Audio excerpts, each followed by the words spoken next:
আমার কাছে অন্য অডিও আছে, কি নাম ভদ্রলোকের, যে বিজেপির কিভাবে হুমকি দিচ্ছে সেই অডিও আমার কাছে আছে। এই মুহূর্তে সেটা আমি করছি না, কিন্তু আমি বিজেপির এক নেতা, হ্যাঁ বিজেপির এক নেতা, এবং সেই অডিও হয়েছে, সেটা নিয়ে থানাতে কাল রাত্রেই অভিযোগ দায়ের হয়েছে।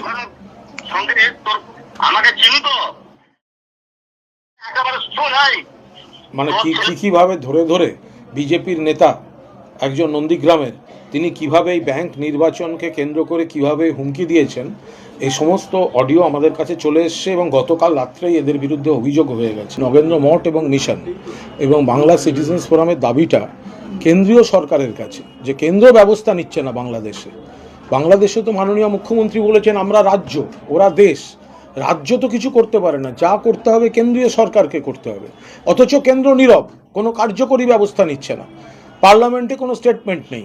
ফলে আজকে যে আমরা উত্তর কলকাতায় একটা নগেন্দ্র মঠ এবং মিশনের বিরাট মিছিল, বাংলা সিটিজেন্স ফোরামের সর্বধর্মের এত বড় মিছিল হলো এবং দাবি হচ্ছে বাংলাদেশ নিয়ে কেন্দ্রীয় সরকারকে অবিলম্বে ব্যবস্থা নিতে হবে, তো এটা রাজ্যপালকে কমিউনিকেট করে দেওয়া হবে যে আপনিও দয়া করে এটা কেন্দ্রীয় সরকারকে পাঠান, কেন্দ্রীয় সরকারকে বলুন যে কলকাতায় এরকম একটি মিছিল হয়েছে, এই সংগঠন এই দাবি জানিয়েছে, তো সেগুলো দিন। কবে জানাবেন, সেটা নগেন্দ্র মিশনে ওরা বৈঠক করছেন, ওনারা রেজলিউশন করে মিছিল করেছেন, ওনারা যা অংশ নিয়েছিলেন এটা হচ্ছে যে তোমার কেন্দ্রীয় শিক্ষা প্রতিমন্ত্রী দিল্লির ভারত মণ্ডপমে অষ্টলক্ষ্মী মহোৎসব উপলক্ষে সুকান্ত মজুমদার আর তার সঙ্গে জ্যোতিরাদিত্য সিং। আমি তো প্রথমে বাড়ির সামনে বোমাবাজির অভিযোগ উঠেছে, হয়েছে কিনা, কারা করেছে, কি বিষয়, এটা যদি আদৌ কিছু হয়ে থাকে, উনি কমপ্লেন করেছেন, পুলিশের সঙ্গে সম্পর্ক, এর সঙ্গে আমরা রাজনৈতিক দলে নিয়ে কি বলবে, পুলিশ বলবে, তারা দেখছে। বিজেপির প্রাক্তন সভাপতি তথাগত রায় তিনি লিখছেন যে আরো এক সপ্তাহ টুইট লাগাতার করে চলেছেন। শুভেন্দু অধিকারীকে বারবার সভাপতির পদের অন্যতম দাবিদার আপত্তি ছিল যে তিনি মমতার ঘনিষ্ঠ হয়ে কাজ করেছেন। এখন কেন্দ্রীয় নেতৃত্বের কাছে রাজ্যের যারা ইলেকশন বোর্ড পরিচালনা করেন তারা দৌড়াচ্ছেন যেন করে এই বিষয়টা দেখা হয়। এই নিয়ে কোনো মন্তব্যই নেই, উনি নিরপেক্ষভাবেই সমস্ত পরিচালনা করেছেন। বিজেপি মানুষের সঙ্গে সম্পর্ক নেই, মানুষের আস্থা নেই, তারা ভোটে হেরেছে, হেরে নাচতে ভালো কাউকে রাখা হয় যাতে করে ওদের ভরসা তো ওটা করুক না, ওই বিজেপি দুটো পথ ঠিক করুক, একটা হচ্ছে কাউকে রাজ্য সভাপতি করবে ওদের, আর আরেকজনকে ঠিক করুক কাকে ওই নির্বাচনী আধিকারিক এসব করবে, যদি ওদের অতই শখ, তো তারপরেও তো হারবে। মানুষ থেকে বিচ্ছিন্ন, বাংলার বিরুদ্ধে পলিটিক্স করে, বাংলার প্রাপ্য পেতে দেয় না, তো তাহলে এখানে কে কোন পদে গেছে এগুলো বিষয় না, যেটা ওদের দলের পদ হতে পারে, প্রশাসনিক পদ হতে পারে, নির্বাচনী আধিকারিকদের পদ হতে পারে, ওরা বাংলার বিরোধী, বাংলার মানুষও ওদের পছন্দ করেন না, বিজেপি হারবে। বাংলাদেশের প্রাক্তন সেনা আধিকারিক কয়েকজন বলছেন যে 4 দিনের মধ্যে কলকাতা দখল করে ফেলবেন। দেখুন, ওরা দখল বলতে বোঝে হয়তো ওই আমাদের ওই রাস্তাটায় এসে ওই কস্তুরি বা প্রিন্সে কোনো খাবার দাবার খাবে, সপরিবারে এসে খাবার দাবার, ওইটাকে দখল বলে একটা বোধহয় কিছু বোঝাতে চাইছেন। এইসব কথা বলে সম্প্রীতির পরিবেশগুলো নষ্ট করেন। এই ধরনের কথাবার্তা মানে সোশ্যাল মিডিয়াতেই দেখুন ব্যাপারটা খিল্লি হচ্ছে, আমরা কি উত্তর দেবো, আর কেন উত্তর দেবো, কারণ মনে হলো এরা কলকাতা দখল করবো, আর কি আর কি হচ্ছে এসব কথাবার্তা বলে, একটা শান্তির পরিবেশটাকে সেটাকে এই ধরনের প্ররোচনামূলক কথা বলা কি হয়। সোশ্যাল মিডিয়া এটা এলে এবার এখানকার কিছু লোকও তার তো উত্তর দেবে, তো এইগুলো করে কি লাভ আছে। সোশ্যাল মিডিয়াতে তো এও ঘুরছে যে ওরা কলকাতা দখল করতে আসবে বেতের তৈরি হেলিকপ্টারে বসে, তো সেটাও তো ঘুরছে, তলায় সাইকেলের চাকা লাগানো। তো এখন এই ধরনের কথাগুলোর কোনো উত্তর হয় না, আর আমরা চাই এই উত্তেজনাটা প্রশমন, খারাপ ঘটনা কাটুক, তার মধ্যে এইসব দায়িত্বজ্ঞানহীন মন্তব্য। আচ্ছা, এরা কোথায় ছিলেন, এরা যে প্রাক্তন সেনাপ্রধান, তো এরা তো জানবেন যে বাংলাদেশের জন্মটাই হয়েছে ভারতবর্ষে তৎকালীন প্রধানমন্ত্রী ইন্দিরা গান্ধী ছিলেন বলে, তা তাদের মুখে এই ধরনের কথাবার্তাগুলো মানায়? ইসকনের যারা রয়েছেন বাংলাদেশে তাদেরকে হত্যা করা হবে, মৌলবাদীরা এরকম হুমকি দিচ্ছেন, এই ভিডিও তার কাছে আছে বলে জানিয়েছেন আমাদের ইসকনের এখানের প্রধান রাধারমণ দাস। দেখুন, আমরা তো বারবার বলছি যে ধরনের ঘটনাগুলো আসছে এটা অত্যন্ত উদ্বেগজনক। কেন থামানো হচ্ছে না? থামানোর এখতিয়ারটা তো কেন্দ্রীয় সরকারের। মুখ্যমন্ত্রী বারবার বলছেন এটা নিয়ে আমরা বলতেও পারি না, করতেও পারি না, করবো কি, ওটা অন্য দেশ।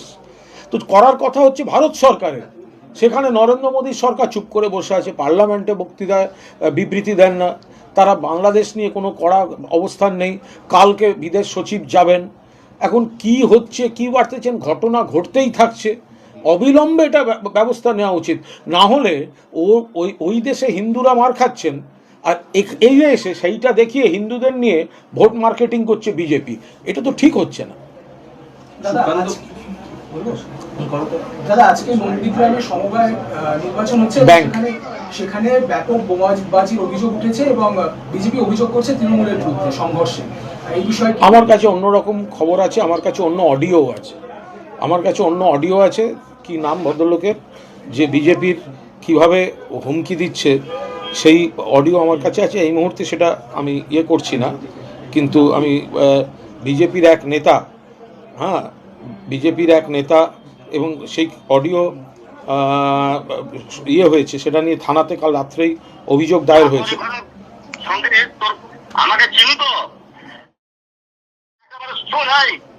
মানে কিভাবে ধরে বিজেপির নেতা একজন নন্দীগ্রামের, তিনি কিভাবে এই ব্যাংক নির্বাচনকে কেন্দ্র করে কিভাবে হুমকি দিয়েছেন, এই সমস্ত অডিও আমাদের কাছে চলে এসছে, এবং গতকাল রাত্রেই এদের বিরুদ্ধে অভিযোগ হয়ে গেছে।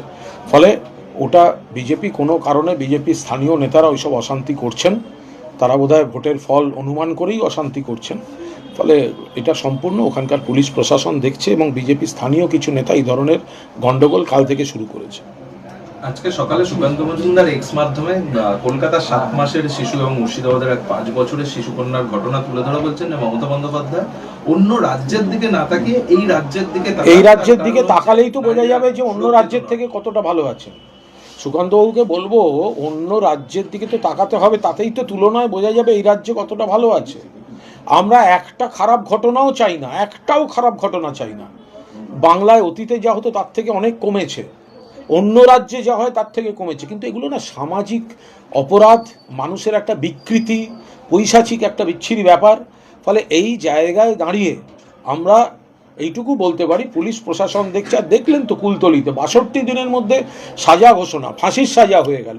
ফলে অপরাধ হলে এখানে শাস্তির ব্যবস্থাও হচ্ছে। আফগানদের নাগরিকত্ব দেওয়া হয়েছে ভারতীয় হিসাবে, মাল পুরসভাকে নোটিশ দিয়েছে সিবিআই। দেখুন, এটা একেবারে কিভাবে স্থানীয় বিষয়, কেন, কোথা দিয়ে, কতদিন সে আগে থেকেছে, নিয়ম নীতি কী ছিল, এগুলো না জেনে বলতে পারবো না। ফলে যারা, যদি ভুল হয়ে থাকে তাহলে সেটা ভুল, আর যদি এটা ভুল না থাকে তাহলে কনসার্ন অথরিটি তার ব্যাখ্যা দিয়ে দেবেন।